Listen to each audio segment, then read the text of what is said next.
Good evening, friends, and welcome to the yet another study circle, Knowledge Ki Pathshala, the top 10 series. And today we are going to cover the corporate law topic. To have with us, we have as a speaker CS Khushbu Pasari ma'am. She is the chairperson of Nagpur branch of ICSI. We welcome you, ma'am. Thanks. Coordinator Naresh Jokotia sir, and all the members. To begin with, may I now request Chairman of Nagpur branch, CA Saket Bagdia sir, to kindly give the welcome address. Over to you, Saket sir.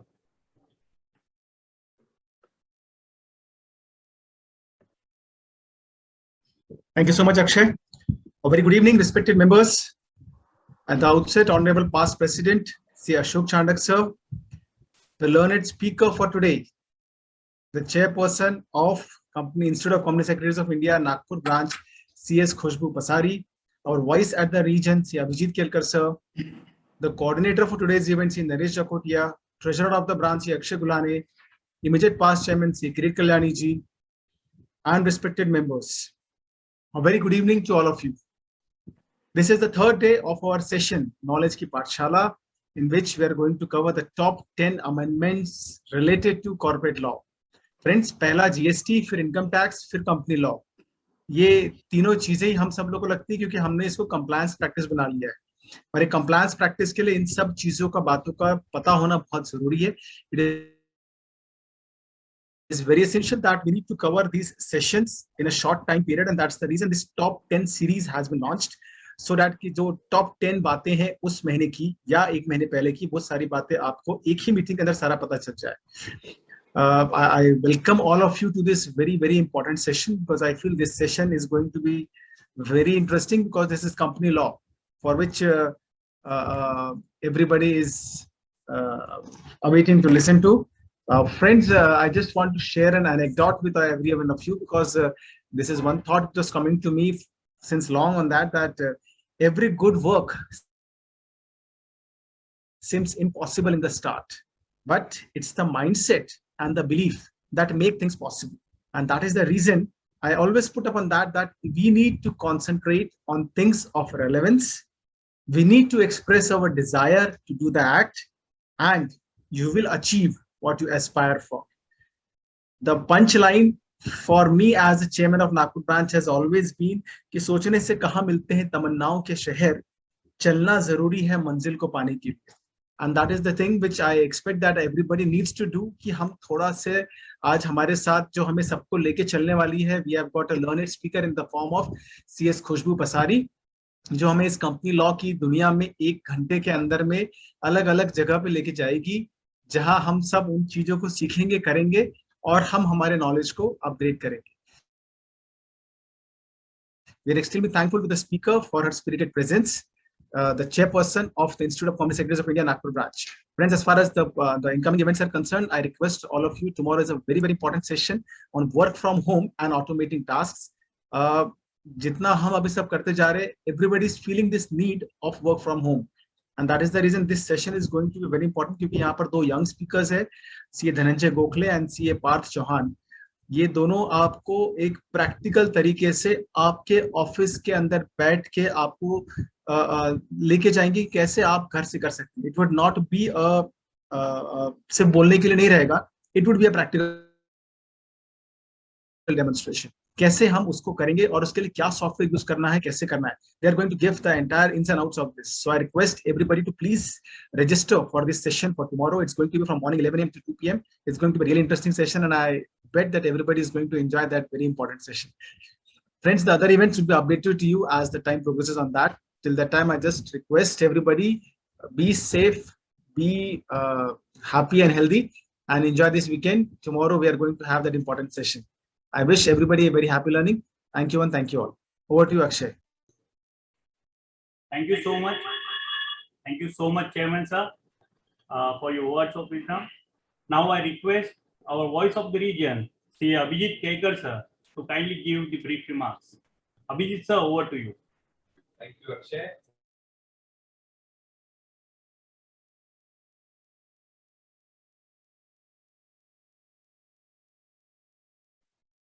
Abhijit sir mute है शायद।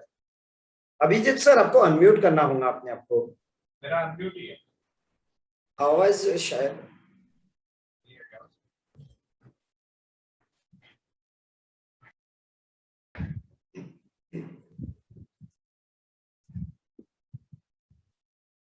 Well, hello once again to everyone. Chairman of the Nagpur branch, C.A. Saket, Treasurer C.A. Akshay, Coordinator C.A. Naresh, respected past President Ashok Chandak sir, today's eminent speaker C.S. Khushbu, and all the participants. Hello to everyone. It's always a pleasure to join the program of Nagpur branch, and to repeat, the branch is being wonderfully taken by the young leader C.A. Saket with his unique programs, and I am sure this top 10 program will going to be the one of the top 10 programs Nagpur branch ever conducted. I am sure about this, and we are having wonderful speakers and wonderful topics, and today we are having C.S. Khushbu to guide us on the company law. So take the maximum benefit of all the deliberations.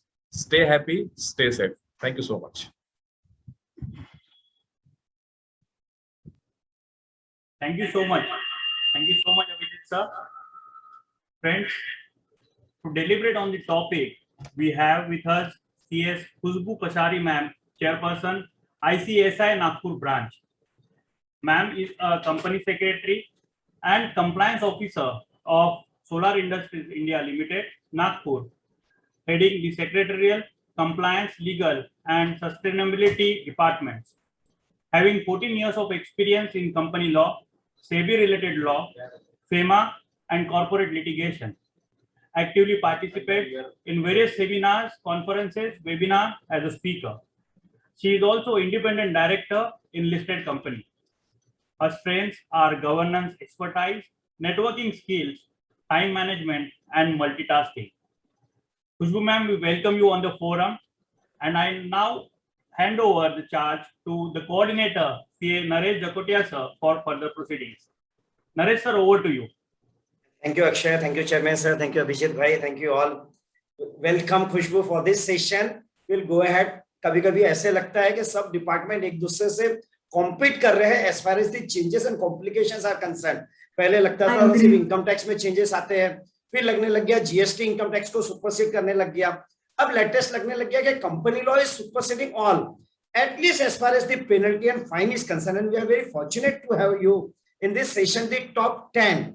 ये India में चालू तो सिर्फ 4 दिन ही हुआ है, ये session को चालू किए हुए नागपुर ब्रांच से, लेकिन पूरे इंडिया से this series is getting very popular, the top 10.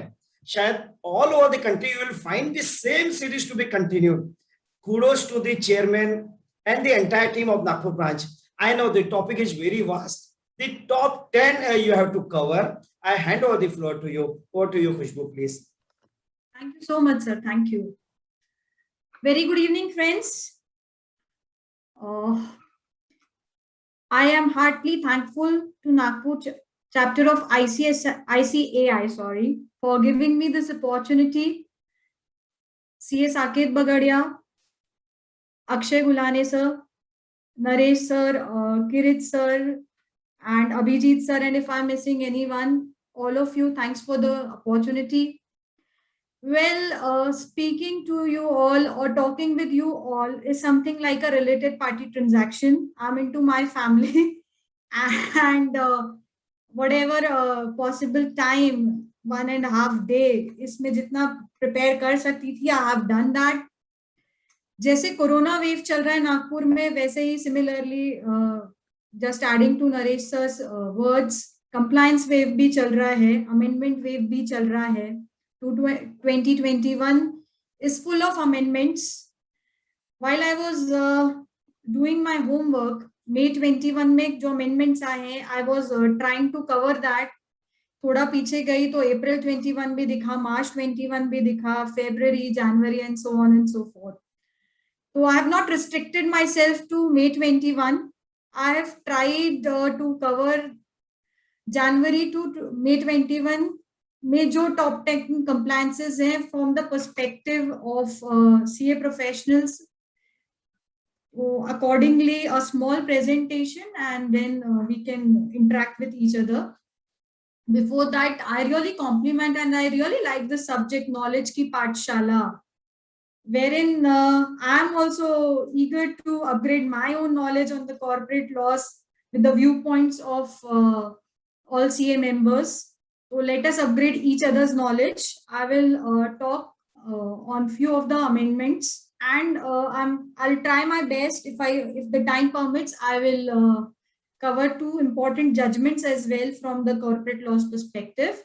Let's see how much we can cover in this 90 minutes or 80 minutes time. Screen.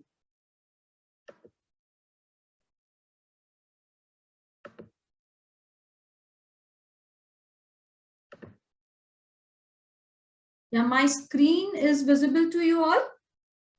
Yes. Thank you. So this amendment wave, which Corporate Affairs, Ministry of Corporate Affairs has floated on all of us and keeps on floating. जितनी देर में presentation बना उसके बीच में भी एक pop-up, दो pop-up, तीन pop-up आते ही जा रहे थे from the MCA website. So MCA website is flooded with rules, regulations, circulars, notifications, which has resulted in this amendment wave for the year 2021. Friends, what are these amendments? It is nothing but additional disclosures. And the purpose behind these additional disclosures is nothing but a transparency or more transparency expected from we governance professionals and white collar professionals, you may say. CA and CS, both of us are the government's governance professionals, and with the viewpoint of this governance only, these amendments come. And the expectation from we professional is to be more transparent. The scope for, as I discussed, the scope for today's webinar or today's my presentation is the amendments which are effectively applicable from April 21 and April 22 onwards and having impact on our financial statements, auditor's report, board report, or anywhere which is coming from which is important from the perspective of accounting. On these lines, I have prepared this small presentation. The very first amendment which I'm going to discuss and talk about is account rules. There is amendment in account rules, which was 2014 ka rule tha. Now 24th March 21, these rules were amended, wherein the implementation date was 1st April 21, but within a week's time, Ministry has changed its mindset and said on 1st April 21 that now these amendments will be applicable from April 22 onwards. So implementation date is April 22, but amendment date is 1st April 21. Now what these accounts amendment rules says, there are two amendments in it. First is in Rule 3, where a proviso is added. That proviso talks about recording audit trail of each and every transaction for the companies those are maintaining their records on electronic mode. It is nothing, just a history to audit.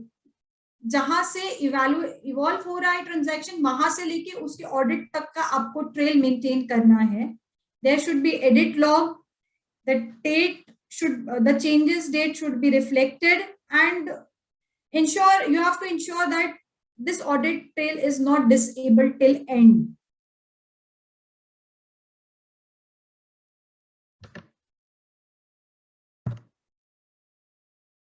This is applicable to the companies those are maintaining their records in electronic mode.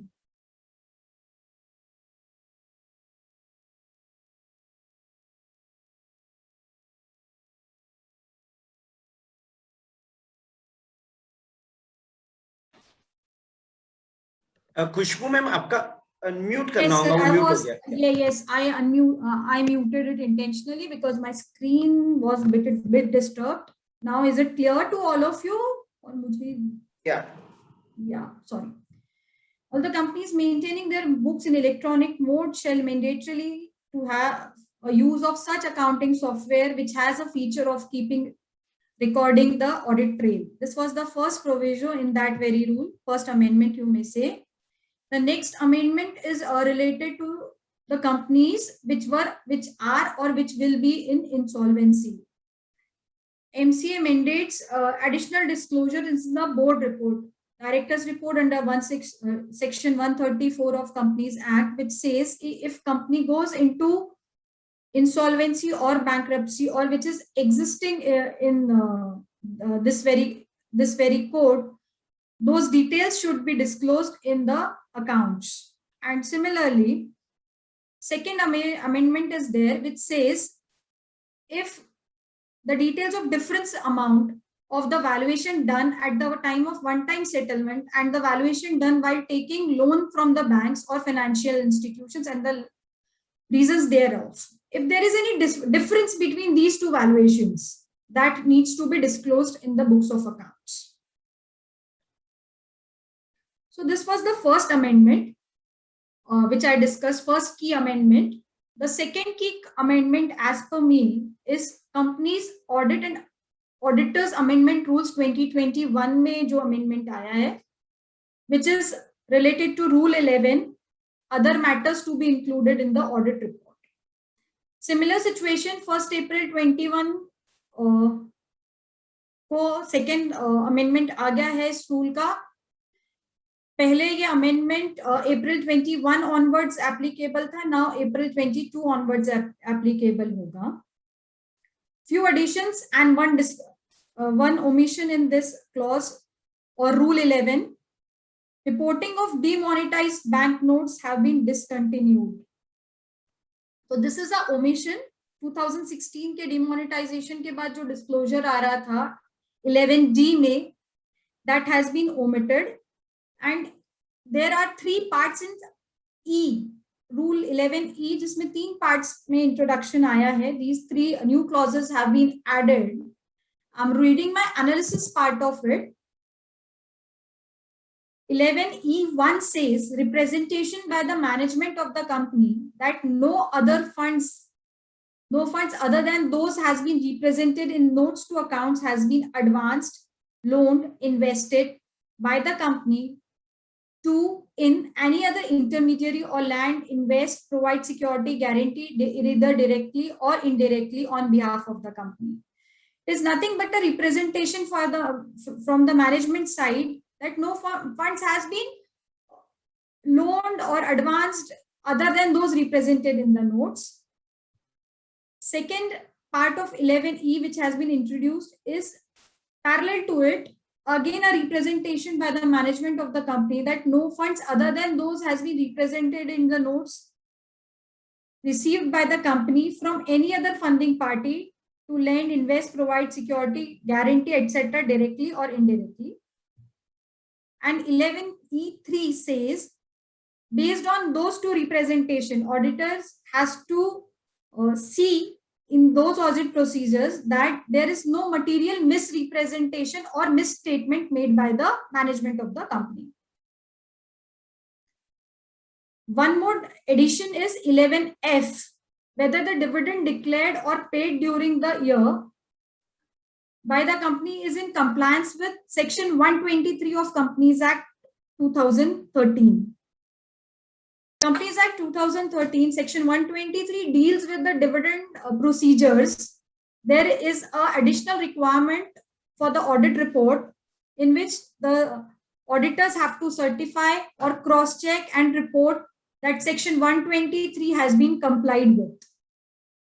Khushboo ma'am, जैसे normally 123 में ऐसे कुछ basic violations होता है किसी से, यानी 123 में ऐसी क्या कंडीशंस है जिसका normally violation could be there, अगर थोड़ा सा ऐसा कुछ just one condition which I have seen or experienced, लोग सेपरेट बैंक अकाउंट नहीं खोलते हैं एंड एग्जिस्टिंग बैंक अकाउंट्स में से अपना डिविडेंड पे कर देते हैं.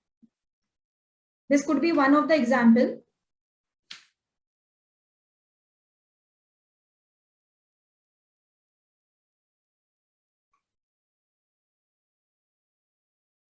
And if that procedure has been followed, that has to be reported in the audit report as per this Rule 11F. Right.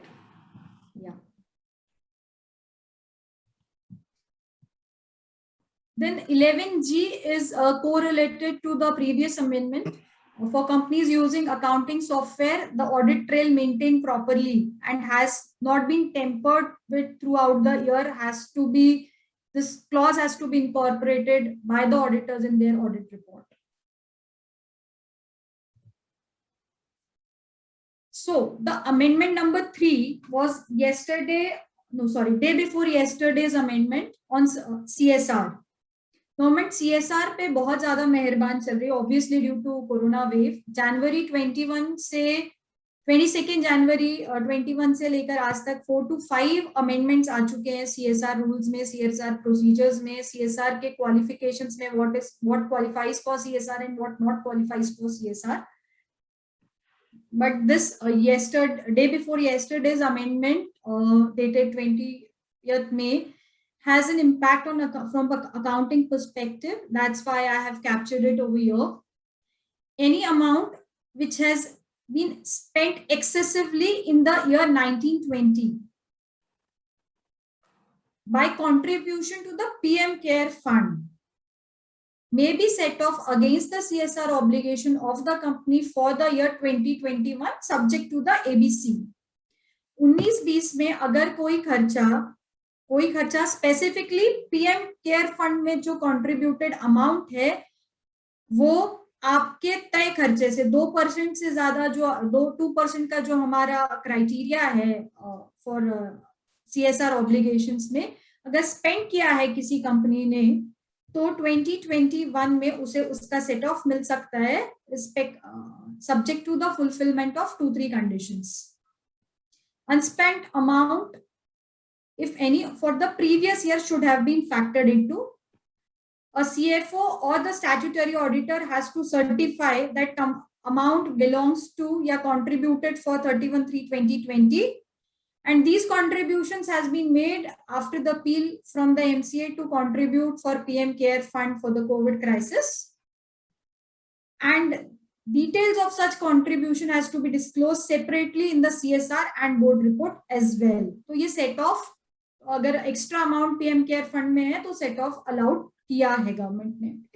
इसमें देखा जाए तो ये हो गया ना कि मार्च 20 तक जिनका कर दिया है, जिन्होंने उनको रिलीफ दी गई है टू दैट एक्सटेंट.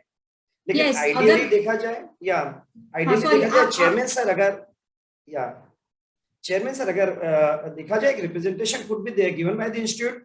आइडियली ऐसा होना चाहिए कि इस साल में कोई ज्यादा करता है तो उसको अगले साल भी मिल जाए. So people can be encourage to spend more on this activity now in this financial year itself.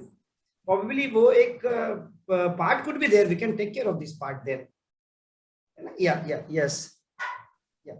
Actually, that matlab if we can even make the joint representation to the ministry and institute, that would be good also. Yeah. Yes. So this is the amendment number 3. This amendment number 4, I feel is an important amendment, wherein though this amendment is a bit old, January or February made का amendment है, wherein the definition of listed company has been given. A basic plain simple rule is that any public company जिसका equity share listed नहीं है is not a listed company. They have clarified that public company whose equity shares are not listed on the exchanges but listed their non-convertible debt on private placement basis. Company की equity share listed नहीं है लेकिन उन्होंने अपनी NCD private placement basis पे कर list कराई है, इन दैट केस, या non convertible redeemable preference shares भी लिस्ट कराए हैं, तब भी in both these conditions that public limited company is not going to be called as a listed company. Second thought given to it is private companies which have listed their non-convertible debt securities on private placement basis on a recognized stock exchange. Even if the private companies has done that due to SEBI debt regulations, those companies will not be treated as the listed companies. And third criteria in this listed company definition is if any public limited company whose equity shares are listed on the stock exchanges not falling under the jurisdiction of India, or we can say कि जो कि India के recognized stock exchanges नहीं है, BSE, NSE and others 16, 17. Those companies which are registered or listed under foreign jurisdictions are not the listed companies as per the Indian Companies Act. So this is the fourth key amendment which I wanted to discuss with you all. Now this fifth amendment is on managerial remuneration. This amendment has two parts to it. One is section 149-197 of Companies Act, and second part is Schedule 5. This amendment has interesting additions to it for independent directors and non-executive directors. This amendment came into effect on 18th March 2021. Friends, when there is inadequate profit or there is no profit in the companies, till now, executive directors were eligible for certain remuneration. Of course, capping was there, but only executive directors were eligible for remuneration when there was inadequacy of profits or almost loss in the companies.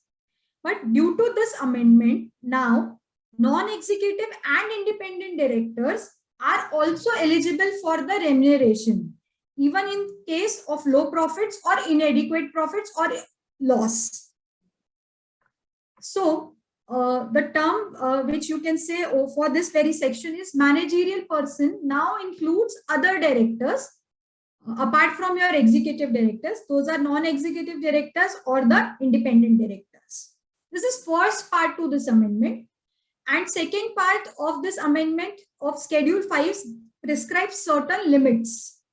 The limits goes like this. Wherein the effective capital in rupees, there are 4 slabs prescribed, negative or less than 5 crores.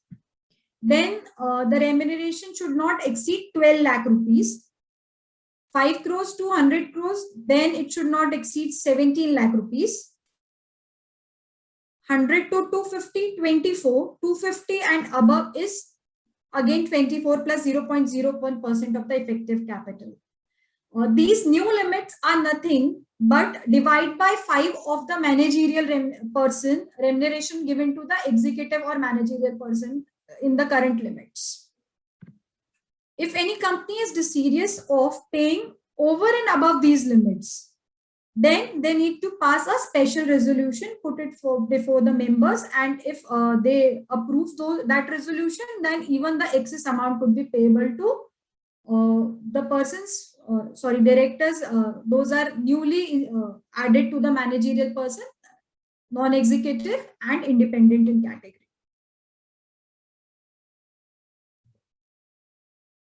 Amendment number 6. Very small amendment.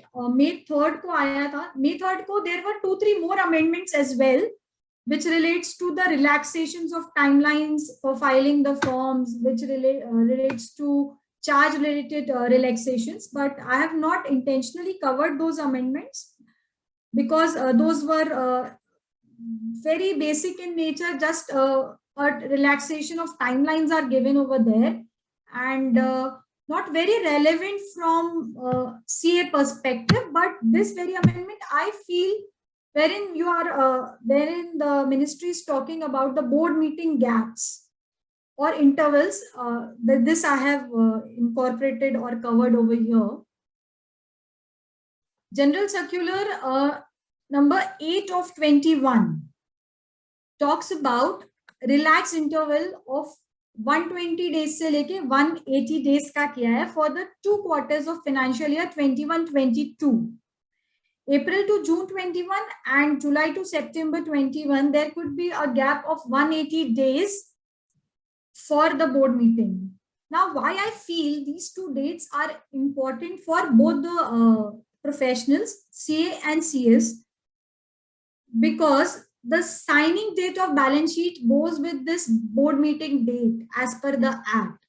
And many a times when there is a thin line of miscommunication or something like that between the filing professionals and the professionals, those prepare that balance sheet, that date issue gets crops up.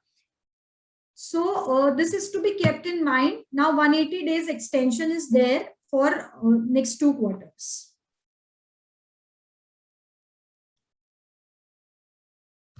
Now the biggest and challenging amendment number 7, which I'm going to cover, Schedule 3 of Companies Act 2013, impact on financial statements. I'm going to touch upon the points which I feel from legal perspective are important, but let us make this very amendment interactive in nature, so that even I'll get the inputs from accounting perspective, which will be beneficial for me while reading or looking the accounts or financial statements for the coming year. Ministry of Corporate Affairs again on 24th March 21 24th March 21 has amended Schedule 3 of Companies Act with effect from 1st April 21 and beginning for the financial year 21-22. And this has not been touched upon. This amendment continues from 1st April 21 onwards. Schedule 3, as you all know, has 3 parts to it. Financial statements prepared as per accounting standards, financial statements prepared as per Ind AS, financial statements for NBFC companies. So these amendments, these additional disclosure covers all 3 divisions of the financial statements. Yeah, firstly, I'm going to cover the additional disclosures required in these financial statements. First is a shareholding of promoters. Additional note is to be added on the share capital, which discloses the shareholding of the promoters in the beginning, during the year if there were any changes, and at the end of the year position. Second additional disclosure required is the aging schedule for trade receivables, for the trade payables, capital WIP, and intangible assets under development. Now, where capital WIP or intangible assets under development have not been completed in given stipulated timeline or has exceeded its cost compared to its original plan, then the completion schedule shall be given along with the information regarding the expected time and future cost to complete the same. That means stipulated timelines अगर नहीं fulfill हो रहे हैं, तो comparison analysis is to be there from the originally scheduled plan and the expected plan, and the information for the time and the cost for future completion both has to be covered over here.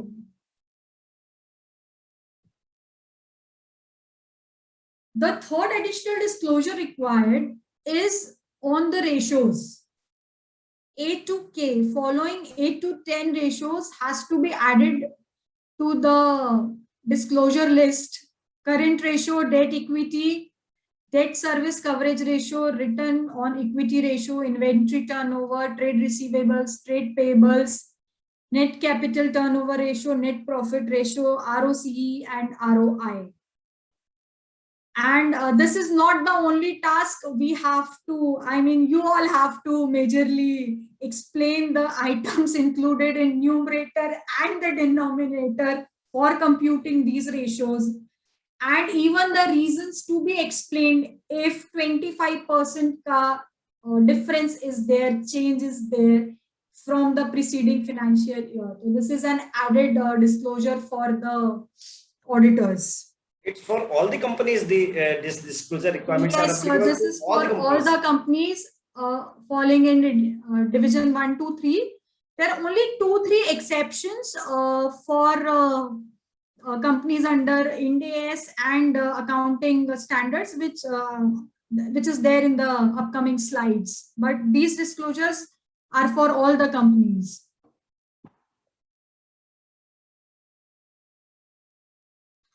Then our next disclosure pertains to purpose for the borrowed funds, where the company has not used the borrowings from banks and financial institutions for the specific purposes for which the loan was obtained or taken at the balance sheet date, the company shall disclose the details where it has been deployed or used.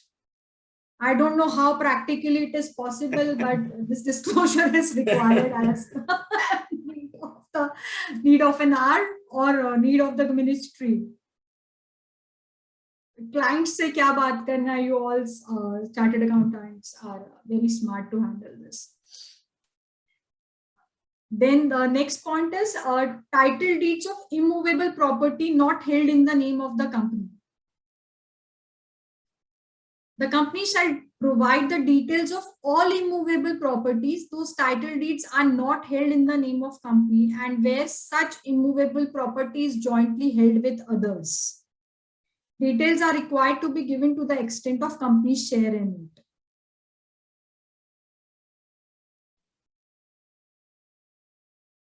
Is there any question coming in? No, actually, someone has put a mark, actually, maybe remove.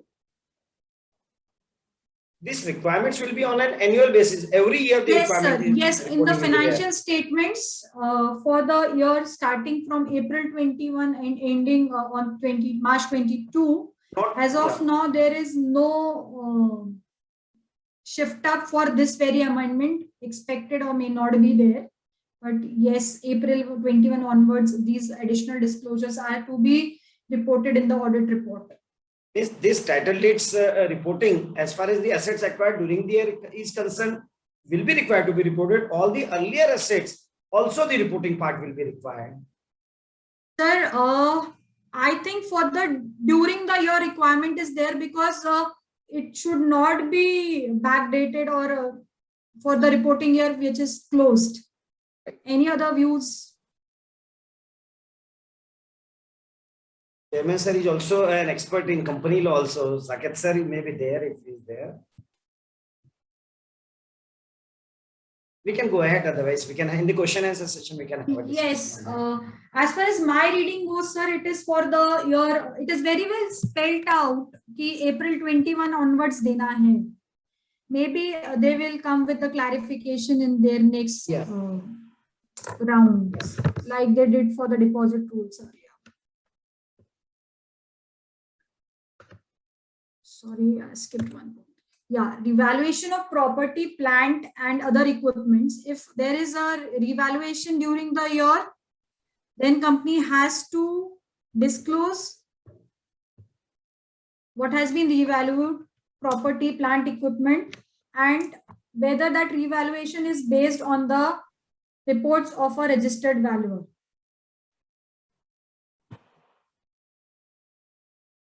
The next set of disclosure is on loans and advances granted to the related party.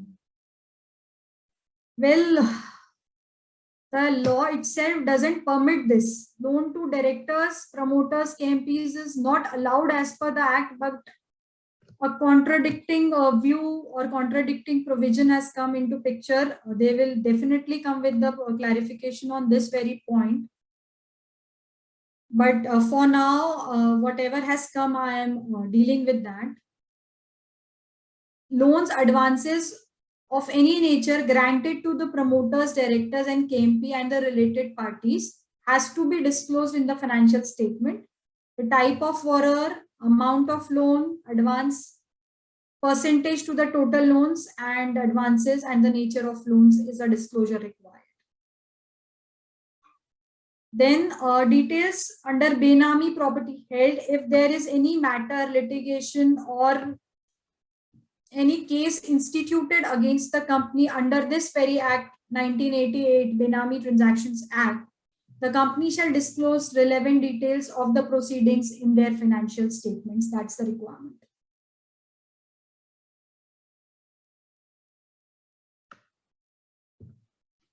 The next set of requirement is funds borrowed on the basis of security of current assets.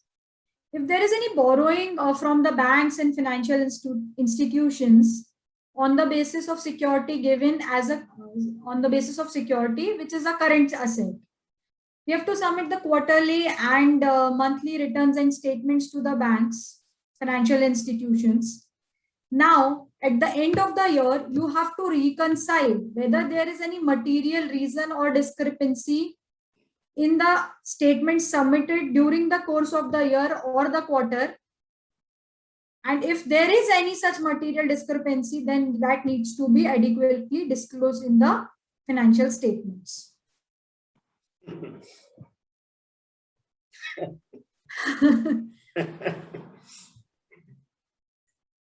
The next additional requirement, currently I'm covering the additional requirements which have come in. Then second part will be on the existing disclosures में हमें क्या-क्या change करना है. The next additional requirement goes like this. If any company declares itself as a willful defaulter during the course of the year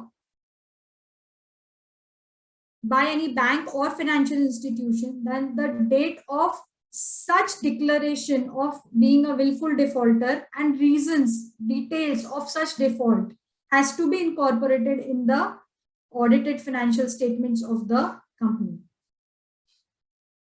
The next requirement is relationship with the struck-off companies. If any associate, subsidiary, related party company, promoter company, any kind of companies which got struck off during the financial year, then name of such company, the transactions, balance outstanding, relationship, etc. Those details needs to be covered in the audited financial statements.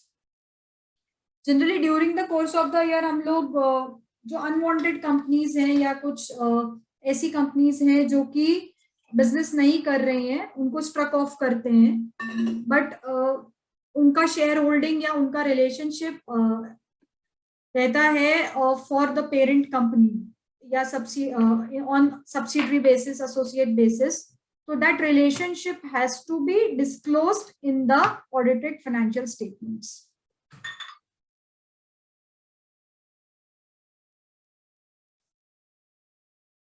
Yes, registration of charges for satisfaction with registrar of companies. Charge की जो भी हम लोग process करते हैं, charge का creation, modification and satisfaction, there is a prescribed timeline in the act. Creation modification के लिए 30 plus 30, that is 60 plus another 60 days with the permission of government.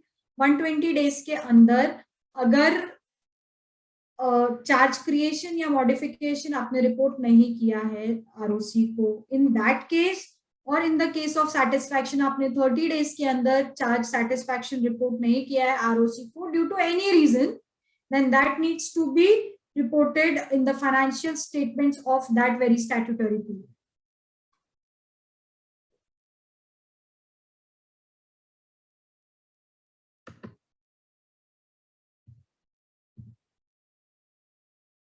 The next additional disclosure is compliance with the approved scheme of arrangement.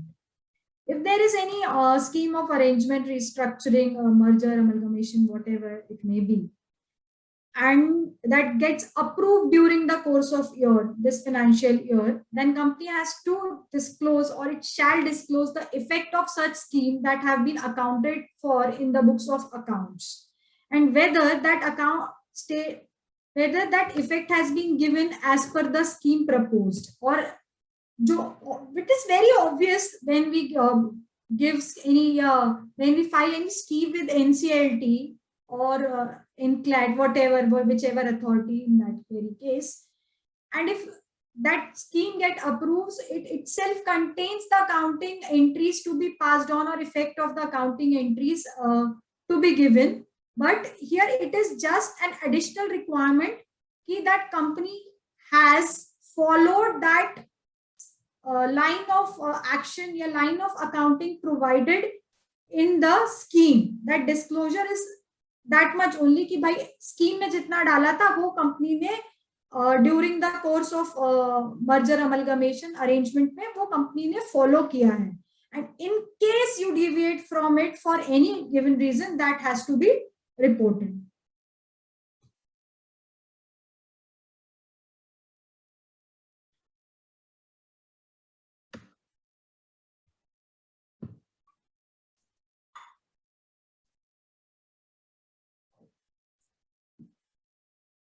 I'm sorry. The next additional disclosure goes on utilization of borrowed funds and share premium. If the company has borrowed or received any funds from financial institution or anywhere, borrowed funds अगर आपके हैं, company के हैं, entity person कहीं से भी हमने लिया है, directly, indirectly, if we give it to any third party for the similar purpose, to directly or indirectly invest, lend, guarantee, security, etc. on behalf of the company, X to Y के पास गया है for the similar purposes, then the details of that very ultimate beneficiary has to be disclosed in the financial statements. Where a company has advanced or received or invested funds to any other person or entity, including foreign intermediary, with the understanding that next person, that intermediary, shall directly or indirectly lend or invest or provide guarantee or security to any other person or any other entity on behalf of the company, then that ultimate disclosure, ultimate beneficiary's disclosure has to be reported in the financial statements. The next point is on undisclosed income. The company shall give additional details of any transaction not recorded in the books of accounts that has been disclosed as income during the year in tax assessments. कुछ गलती से अगर छूट गया है, there is any undisclosed income for the previous year, that has to be covered in this very year. And also we have to state that whether the previously unrecorded income and related assets have been properly recorded in the books of accounts during the current year or not. So this is the provision regarding the undisclosed income, which is an additional disclosure for the financial statements.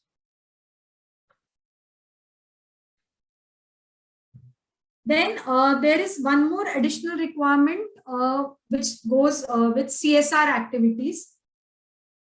For the companies, those are eligible under section 135 of the Companies Act, then and doing the CSR activities, shall disclose following things in their financial statements.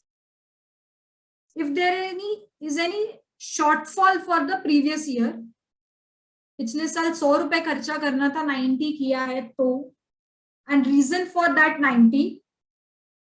And second thing is where a provision is made with respect to the liability incurred by entering into a contractual obligation, the movements in the provision during the year should be shown separately. This is nothing but if you have any ongoing, if that company is having any ongoing project which has liability or contractual liability कि भाई मैंने 5 crore commit किया, आने वाले साल में मुझे 1 करोड़ करना है, उसके आने वाले 1 करोड़ करना है, और so on so forth, 5 years का है, तो those movements or those commitments, contractual obligations have to be shown separately. Next additional disclosure is disclosure on cryptocurrency or the virtual currency, which we say. If the company has traded or invested during the year in the cryptocurrency, virtual currency for during that financial year, then that needs to be disclosed. Profit and loss arising out of those very transactions need to be disclosed. The balance in your account for that very currency needs to be disclosed. Any deposits or advances from any person for the purpose of trading or investing in those currencies which you have obtained or company has obtained needs to be disclosed as an additional disclosure from this very financial statement. The next point is very interesting. Compliance with number of layer of companies. As per the act, there is a prescribed layer. Company को उसके beyond relationship establish नहीं करना है, उसके beyond subsidiaries नहीं open करना है. Obviously, company should not do that. But in case the company has done that non-compliance, has opened any downstream company, stretching the limits allowed, stretching the layers allowed, then that needs to be disclosed in the financial statement.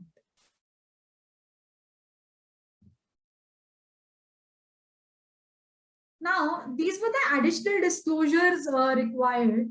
There are some disclosures for the financial statements in the existing provisions which needs to be modified or changed. The first disclosure for the existing financial statements is rounding off of the financial statements. Now companies have to mandatorily round off the figures of financial statements depending upon their total income, not the turnover. Prior to this amendment, till last year, companies were doing this round off on the basis of turnover in their financial statements. Now it has to be changed to on the basis of total income and not the turnover. There is one change related to presentation in P&L.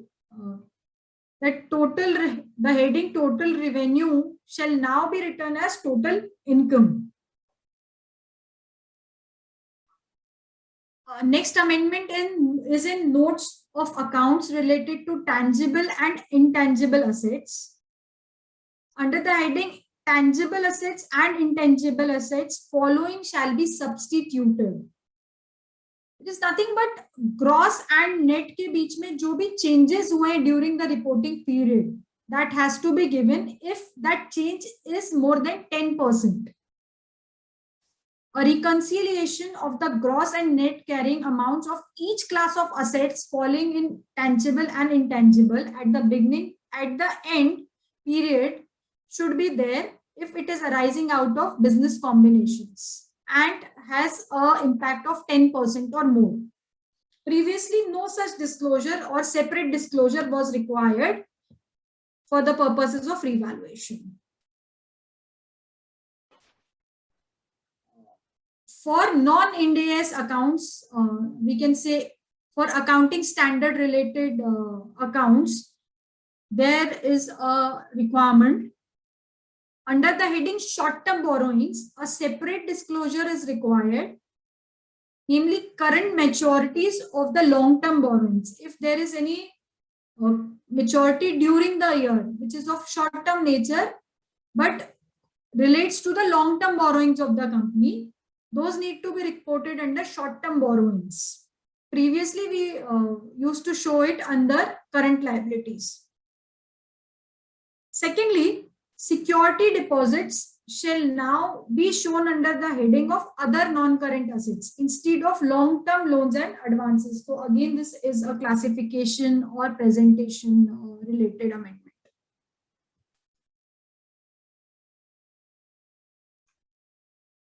For Ind AS related companies, this very division of Schedule 3 has following amendments. Under the subheading limited liabilities, in items non-current liabilities as well as current liabilities, a sub-item has been inserted which is known as lease liabilities.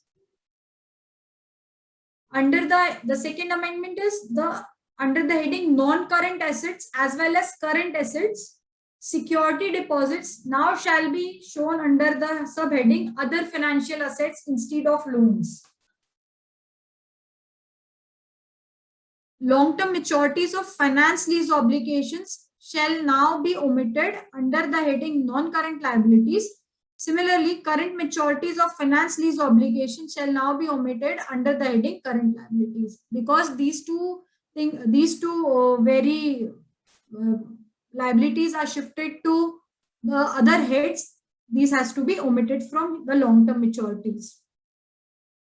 Under the heading current liabilities, subheading borrowings, current maturities and long-term borrowings shall be disclosed separately. Therefore, the same shall now be omitted from the subheading other financial liabilities. So these are just shiftings from one place to another in the balance sheet or the liability section for the Ind AS financial statements.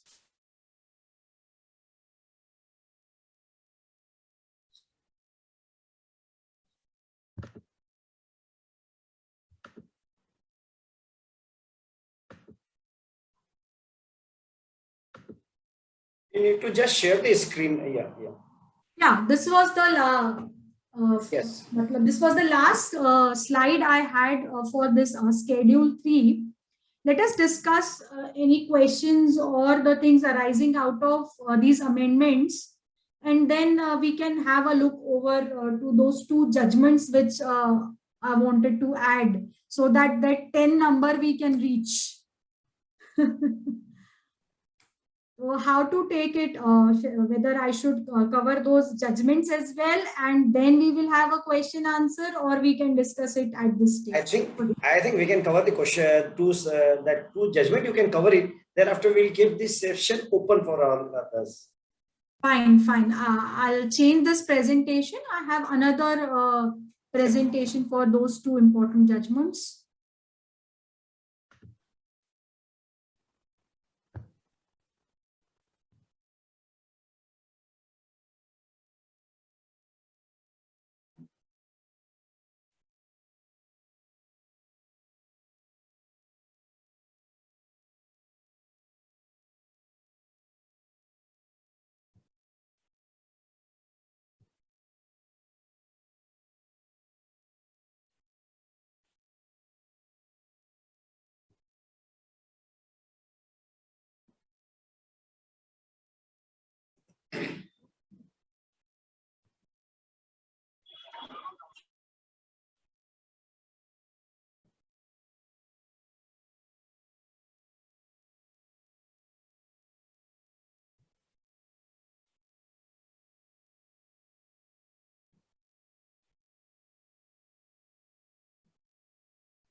Yes. Part 2 for Knowledge Ki Pathshala. Today's my session is on judgments.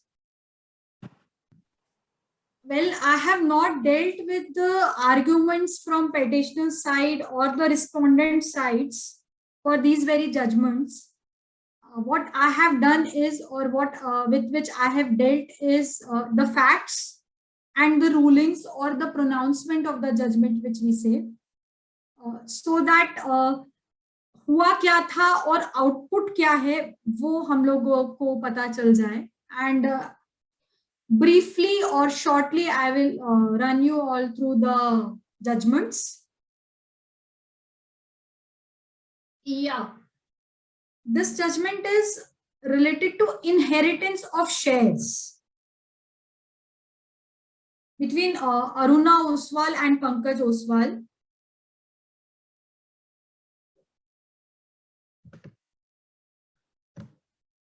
See, the fact of this judgment was industrialist Abhay Kumar Oswal, before his death, he has transferred his shares to his wife, Mrs. Aruna Oswal. And Mr. Pankaj Oswal, his son, has filed or instituted a litigation against his mother, a civil dispute in the court, saying he has inheritance right of 1/4 share of his father's property or shares. However, when this civil suit was pending before the court of law, he went to NCLT and instituted proceedings against the company Oswal Agro Mills Limited under section 240 and 242 of the Companies Act 2013, which deals basically with the operation and mismanagement. He said, being a minority shareholder, I am being oppressed मुझे मेरा share नहीं मिला and I am entitled to and having right of the shares of that very company. Then NCLT held that yes, he is having that right of inheritance and is entitled for 1/4 share of property and shares. Again, that after this decision, company went to NCLAT citing NCLT का order गलत है. NCLT ने mister Pankaj Oswal को rights दे दिए हैं of to inherit 1/4 of his property or the shares of the father, and NCLAT also allowed his appeals of Mr. Pankaj Oswal. NCLT and NCLAT both give the order in favor of Mr. Pankaj Oswal. Then company instituted the proceedings in Supreme Court.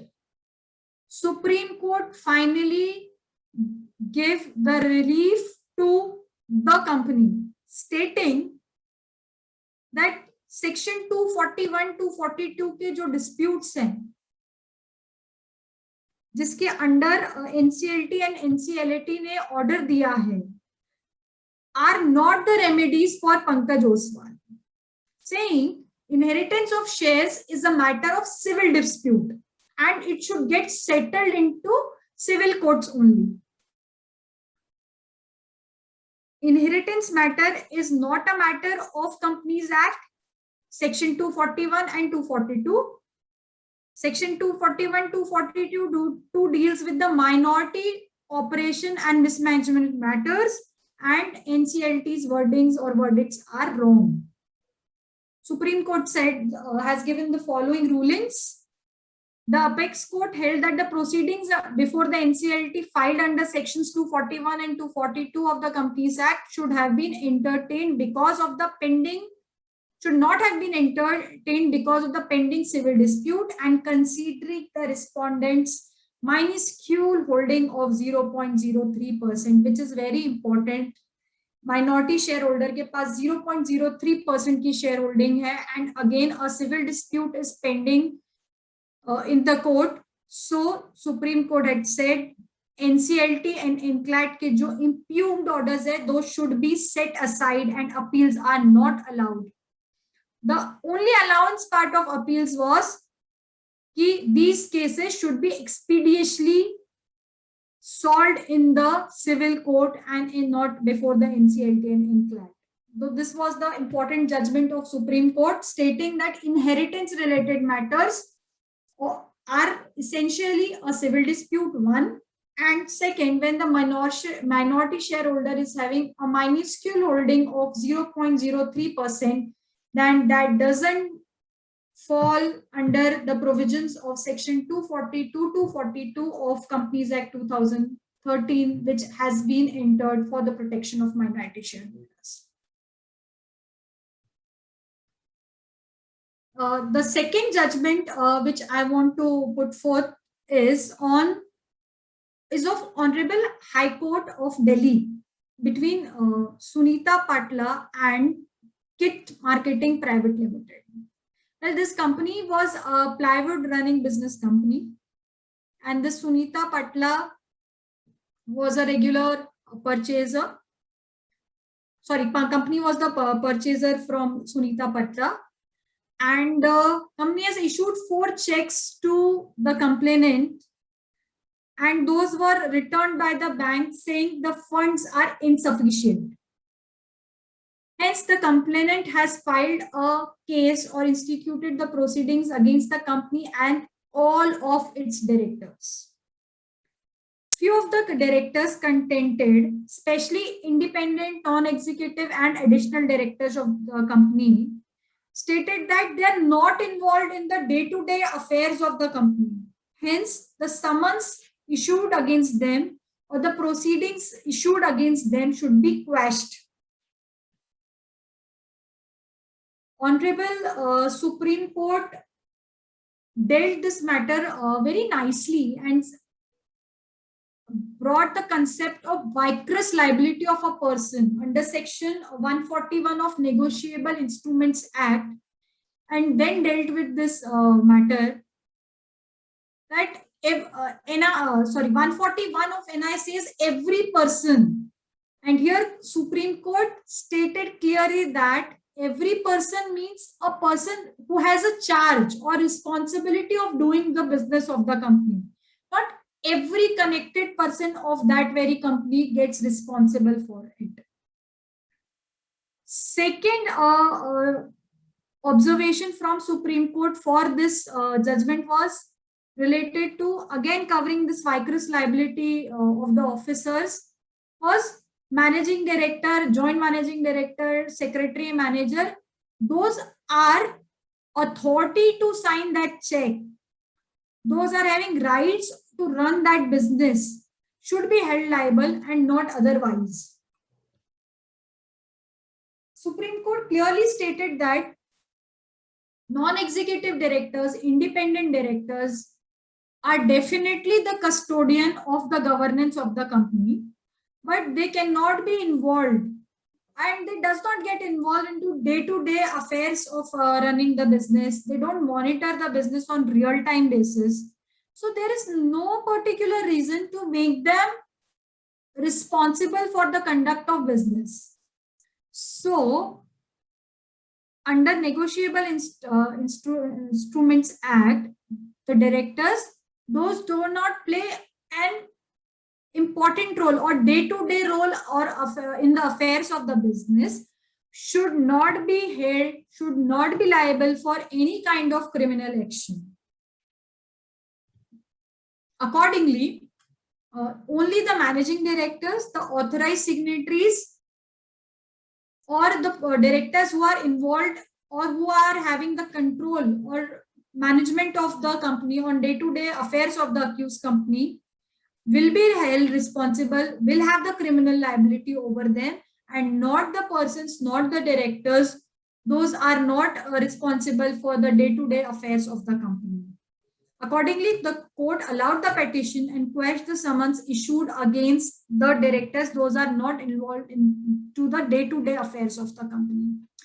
Oh, these are the two judgments which I wanted to quote.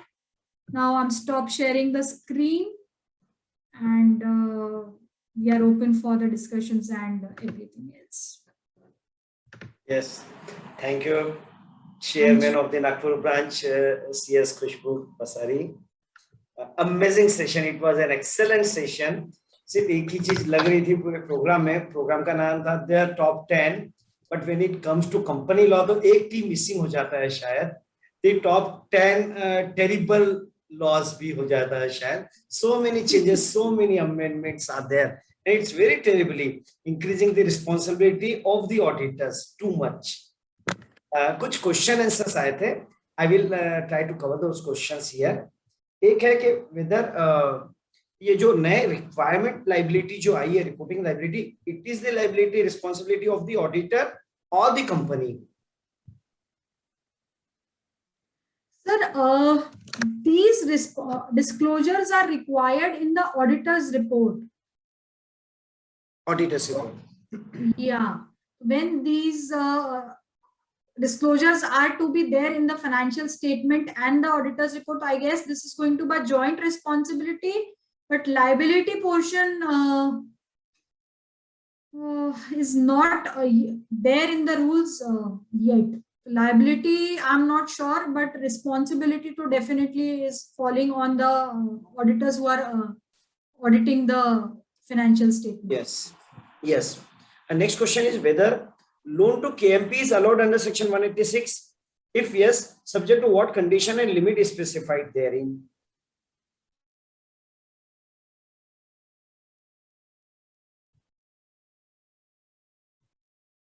I think loan to KMP is not allowed as such. Loan to KMP is not allowed, sir. And section 185 states MD and whole-time directors go by way of. Hello, am I audible? Yeah, very much, Yeah. very much audible. Yeah.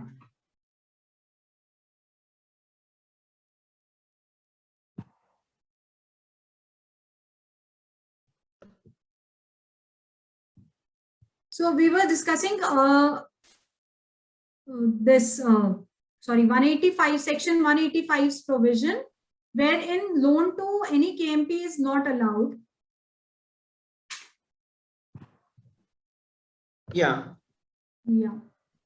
that is not allowed. So no, the question of condition limit doesn't arise at all. Another question is from Shubham Patel. Shubham, can you cover it? Can you unmute yourself? I will just read it out. Otherwise, I will take the another question. What is the penalty for company not maintaining accounting software that does not have audit trail as required under the new amendment?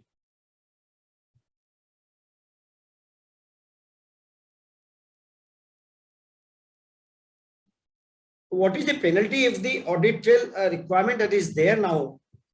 If that is not Audit there, trail is required for the companies, those are maintaining their accounts on electronic mode. Those are not maintaining it in accounting electronic mode, then the question of penalty doesn't arise. okay, but there is a requirement to maintain in a computerized mode only the books of account under the Companies Act. It's required to be maintained in an electronic mode only, or can be maintained manually also as of now? The electronic mode means not just doing the computer entries. It is from till the auditing like SAP, ERP और Tally related जो भी softwares हैं जहाँ पे end balance sheet वहाँ से बाहर आ रही है. Those, and then it is getting signed and digitally stamped then and there. This is whole accounting or electronic process. अगर हम SAP से ले रहे हैं physically print कर sign कर रहे हैं, as per my view, then that is not electronic mode of maintaining the books of accounts. Right. Another query: a person is already having ITAT CIT proceeding. While making appeal submission, we come to know that he is also a partner in a LLP incorporated in 2013 and registered in Mumbai. Did business in 2013-14 only and never made any ROC compliance yet. Even he didn't know Can about I it. read this question somewhere? Yeah. I didn't get it. Yeah, it's there in the chat box. Query number 1. Second last query is there. Rather the third last. Can you refer the chat box? Yes, sir. I Hello. just opened it. Yes. Yeah, Shubham, are you there? Yes, ma'am. Hello, Khushbu, ma'am. Actually, my query is the person is already having some ITAT and other proceedings, but while making any submissions to the tribunal, we came across. We went to this MCA master data. We came to know that he is also a partner in one of the LLP. Even he didn't knew about it. Actually, this LLP was created by his wife, and he even didn't knew that he is also a partner in it. Okay. Okay. This LLP did business in 2013-14 only. Now, while going through it, we came to know that this LLP is now defunct, and we checked this LLP settlement scheme and this new settlement scheme for companies. It is the FAQ shows that it is not applicable to defunct the LLP. Now the client wants to make all the compliances clean, or they want to strike it off. Since they are in the radar of these government authorities, we are afraid that this thing can also these notices or anything will also reach to him. Is there any remedy or anything? Shubham, we can talk personally on this because there is no direct answer to it. I have to understand better this case and what are the, because a client stating that उसको पता ही नहीं था कि उस LLP में वो partner है. It starts from there. Yes. So it needs to be, analyzed with the help of papers. Then only I'll be able to give you any fair view or opinion on that. So you can contact me personally and we will see to it, please. Okay, sure. Shubham, you have One another more query question. also. Okay. Sorry? Ma'am, is this quasi capital is legal? Is valid in India or what? This while making up some funding, we have to make some 20% as project promoters contribution. Now the current authorized share capital of the company is 10 lakhs. We have to make it to either now promoter contribution should be 2 crores.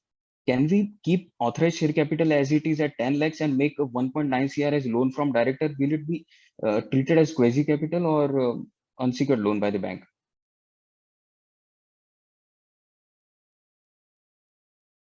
I think the query is from the banker's perspective actually. As per the bank's requirement, they have to introduce the capital of 2 crores. But the authorized capital of the company is only 10 lakhs rupees is there. So promoters will be contributing 10 lakhs as a share, will be having contributing 10 lakhs as share capital and 1.90 lakhs as unsecured loan. From the bank's perspective, it can be considered as quasi-equity. Right, Shubham? Yes, sir. Yeah.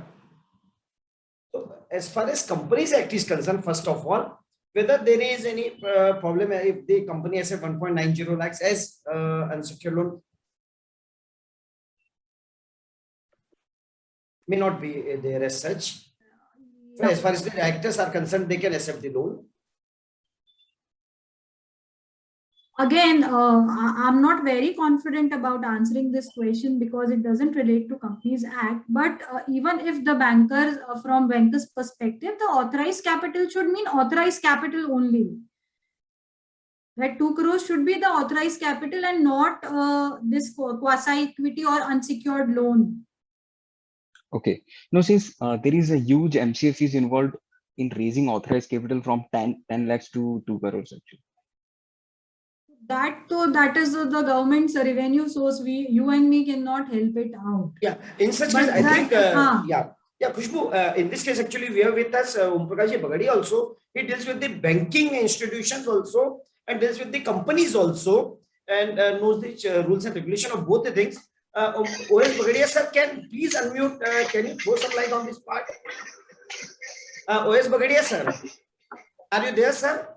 हाँ बोलिए sir ये Sir, good query evening. Shubham एक बार शुभम ये query cover करेंगे ना आपकी फिर से और सर आपने क्वेरी सुनी है अभी ये शुभम हाँ क्वेरीज देखा मैंने यस सर वो क्या है काफी हाइपोथेटिकल क्वेरीज है जब 2 करोड़ बैंक बोल रहा है तो how can you bring only 10 lakhs I can Exactly. Understand total equity का 25% अनसिक्योर्ड लोन हो सकता है it can not be 90% 95% unsecured loan and 5% equity that is hypothetical question and nobody will accept it Loan is ultimately is a loan. Either it is a quasi equity or loan, but for the balance sheet purpose, it is a loan. You cannot call as a capital. Okay. So bank को ऐसे actually अब तक approach किया नहीं है. हाँ नहीं They're पता making ऐसा this होता नहीं project है report. और ऐसे प्रोफेशनल अपन ने क्लाइंट को एडवाइस भी नहीं करना कि 10 लाख की कैपिटल और 1 करोड़ 90 लाख का unsecured loan from director share holder से तो लोन आ ही नहीं सकता क्योंकि उसमें लिमिटेशन है और डायरेक्टर्स का भी इतना लोन लाने में उसमें भी रिस्ट्रिक्शन है कि it can not from the borrowed fund तो इट इज नॉट टेनेबल वो कोई nobody will accept it Okay, sir. तो वैसा करो भी मत और क्लाइंट को एडवाइस भी नहीं करना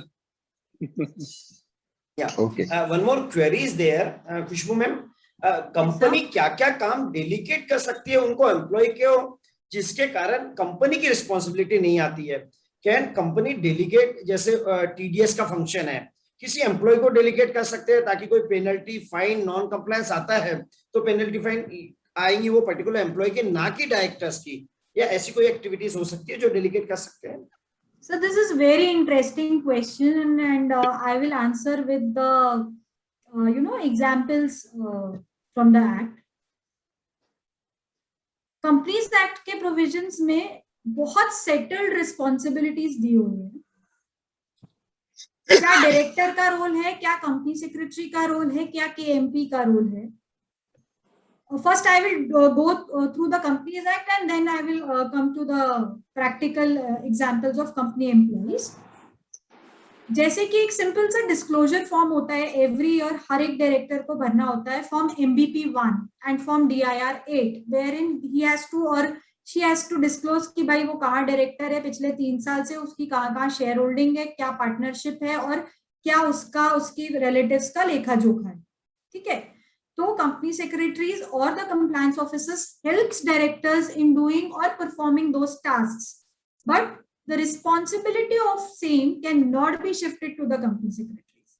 It is going to be a director's responsibility, individual responsibility. वो कल जाके ये नहीं बोल सकता मेरे को तो सिर्फ फॉर्म CS ने लाके दिया था इसलिए मैंने बिना देखे आग बंद करके साइन कर दिया.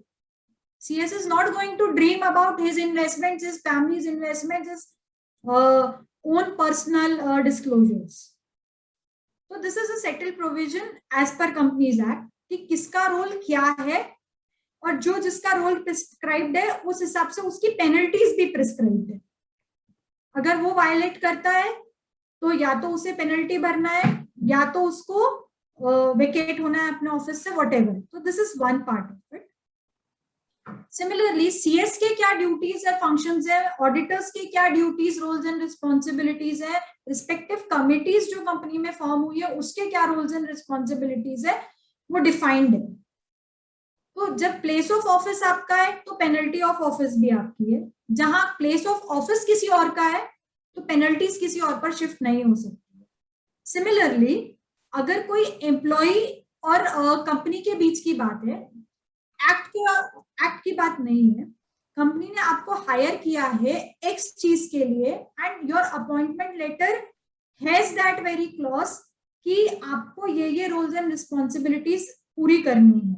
इनएडवर्टेंटली काम करते वक्त आपसे गलती हो गई, आपके ध्यान में नहीं आया, कंपनी को वाई चीज पर पेनल्टी आ गई, तो then case to case basis पे उसका एनालिसिस होगा कि it was purely out of ignorance या आपने जानबूझकर किया है, क्या किया है. देन दैट रोल और रिस्पॉन्सिबिलिटी कैन बी फिक्स्ड. और भाई अगर सच में किसी से काम करते करते हो जाता है तो company can pay the respective penalty and do the needs. तो this is my view to it. हाँ, एक और क्वेश्चन इससे रिलेटेड ही क्वेश्चन है आगे. क्या ऐसा हो सकता है किसी एम्प्लॉय को एज ए डायरेक्टर कर ले फॉर पर्टिकुलर स्पेसिफिक पर्पस, जैसे टीडीएस का कंप्लायंस है, टीडीएस के कंप्लायंस में अगर एक दिन भी डिले होता है, legally speaking there is a prosecution prescribe under the income tax act for that also, and the income tax department is launching the prosecution in such cases. या जीएसटी के कई बार डिले होते हैं या कोई कंप्लायंस हो जाता है क्लेम करने में, तो भी प्रोसिक्यूशन प्रिस्क्राइब है. क्या ऐसा हो सकता है कंपनी एक पर्टिकुलर पर्पस के लिए डायरेक्टर को अपॉइंट कर दे, वो डायरेक्टर की वो रिस्पॉन्सिबिलिटी हो जाएंगी फाइल करने की एंड कंप्लायंस देखने की, तो जो भी प्रोसिक्यूशन पेनल्टी जो भी आता है, जो मेन प्रमोटर है, शेयर होल्डिंग प्रमोटर्स है या फाइनेंशियल प्रमोटर्स है, उस पर लाइबिलिटी ना आए, वो असाइन पर्पस के लिए जो डायरेक्टर है उसकी लाइबिलिटी रहे. Can it happen? If that act says so वो हो सकता है. मैं जीएसटी और टीडीएस कंप्लायंसेस का तो उतना नहीं कह पाऊंगी, लेकिन कंपनीज एक्ट पर्सपेक्टिव से अगर उस चीज पर बात करूं तो जहां पे ऑल द डायरेक्टर्स या all the executive directors responsible हैं, अगर आप उस कैटेगरी में किसी भी एम्प्लॉय डायरेक्टर को भी लाते हैं या promoter, share holder, managing director भी रहते हैं, तो they will be responsible for their own act. Right. Burden of liability cannot be shifted to X person. Right. Act doesn't say so. Right. OS Bhagadiya sir, दो query sir आप chat box में एक बार देखेंगे. जो शुभम की क्वेरी थी उससे रिलेटेड ही क्वेरी दो आ रही है, मतलब मे बी शायद that may not affect it, लेकिन एक बार देखेंगे ना अगर that can be whether question covered by mister Shubham is hit by section 74. कौन सा क्वेरी है? शुभम का क्वेरी था कि वो 10 लाख रुपए और 1 करोड़ 90 लाख रुपए का क्वाजी इक्विटी लेना चाहते हैं वो कंपनी में. हाँ. तो whether acceptance of this amount will be hit by section 74. And second part है एक और का इसी से related है consequent query. Can it be taken as share application money?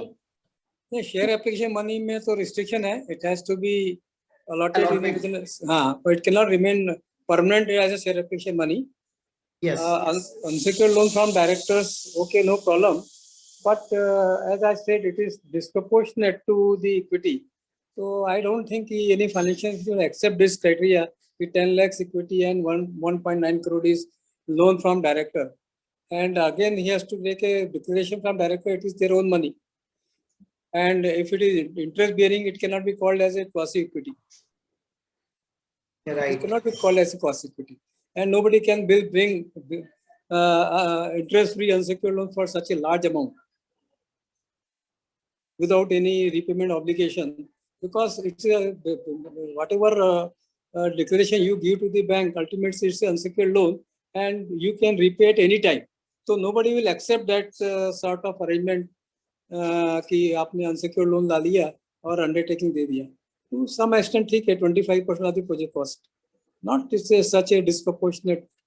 जहाँ तक Companies Act का सवाल है, इसमें कोई restriction तो नहीं है. If you are complying with the requirement of the public deposit कि डायरेक्टर्स का है, डिक्लेरेशन दिया हुआ है, it is on record, it is not a borrowed fund, so there is no issue. Right, sir. Absolutely, it was But an banking point amazing. of view, it is not tenable. Right, sir. Right, sir. Yes, sir. Absolutely, it was an amazing session, Khushboo ma'am. बहुत बढ़िया था. You have खुशबू ने very काफी aptly अच्छा लिया, covered. काफी cover किए खुशबू. Yeah, very exhaustively you have covered this session. और ये मेरे को लगता है कि अगले बार जो आपको टाइम दिया गया है प्रिपरेशंस के लिए ना, I think you should not be given that much time. It's wrong to give you the time. Ex tempo तुरंत सेशन चालू हो जाना चाहिए आपका. You have so much exposure. हाँ, मतलब that- ऐसा लग रहा था कि खुशबू कंपनी सेक्रेटरी नहीं, चार्टर अकाउंटेंट. नहीं Yeah. सर, ज्यादा हो गया. It was really an amazing session. और एक अच्छा पार्ट ये रहा है द टॉप 10 सीरीज का. इट्स टॉप 10 तो क्या अपडेट्स हो जाते हैं जो भी नए आया है, एंड देयर आफ्टर जो लास्ट का 15 मिनट आधा घंटा एक ओपन सेशन हो जाता है. Anyone can raise any question and we can have a discussion of the professionals. अलग डाइवर्सिफाइड किस्म के तरीके फील्ड से लोग हैं, जैसे आज Bagadia sir is there, a company secretary, a chartered accountant, finance expert है, और ऐसे सब तरीके के लोग आ जाते. We can have an open session, we can discuss anything as a professionals. That is the purpose that this series is going to serve. आप लोग पढ़ते हो और आप लोगों के पढ़ने का एडवांटेज हम ले लेते हैं through this session. Yeah, amazing. Yeah, very true, sir. Very true. And that's really Nagpur branch की ये सबसे बड़ा achievement एक है. पूरे national level the concept of top 10 is going to be taken forward. I'm very sure. Now I hand over. I think no more queries there. If anyone has a query, they can raise the hand. Otherwise, I can hand over the floor to C. Akshay Gulane ji for his formal vote of thanks. Over to you, Akshay, please. I think the queries will not end, sir. We request on behalf of Nagpur branch, we request Khushbu ma'am, if there are further queries, I request members to kindly send it on a mail and we will forward it to Khushbu ma'am. Ma'am, if you can revert for those queries, we will forward the same to the members, concerned members. Sure, sir. I've given my number and the mail ID as well on the chat box. All the queries, questions, suggestions, everything is more than welcome. Thank you. Thank you so much, ma'am.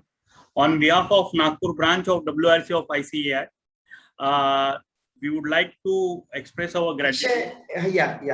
Yes. You can continue. You can continue. एक question वही था. What is the penalty for company not maintaining a accounting software that does not have audit trail under the new amendment? मेरे ख्याल से 1 साल का तो postpone हो ही गया है, Yes, तो it is कोई पेनल्टी उसका ख्याल में है क्या? कितनी पेनल्टी है if the accounting trail establish नहीं होती है उसमें? Do you have any idea? और बगड़िया सर कुछ आइडिया है उसका कितनी पेनल्टी रहेगी उसमें? मैं पेनल्टी सेक्शन पढ़ता ही नहीं कभी. या बिलीव इन कंप्लायंसेस. या चलो 1 साल का पोस्टपोन्ड हो ही गया है सेशन, अगले फिस में देखेंगे वो भी. यस अलग से रखो, पेनल्टीज एंड प्रोसिक्यूशन अलग से रखो. या नहीं तो क्या आदमी को इतना डरा देता है कि वो कंप्लायंसेस भूल जाता है, पेनल्टी में ध्यान रखता है. Yes.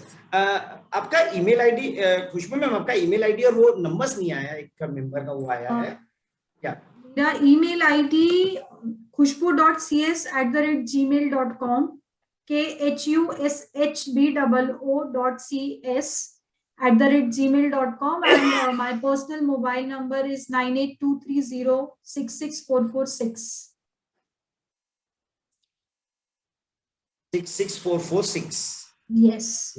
Yeah. Okay, sorry to interrupt. You can continue with it, please. So on behalf of Nagpur branch of WRC of ICAI, I would like to express my gratitude for CS Khushbu Pasari ma'am. Definitely this subject is very dear, but not that near to we chartered accountants.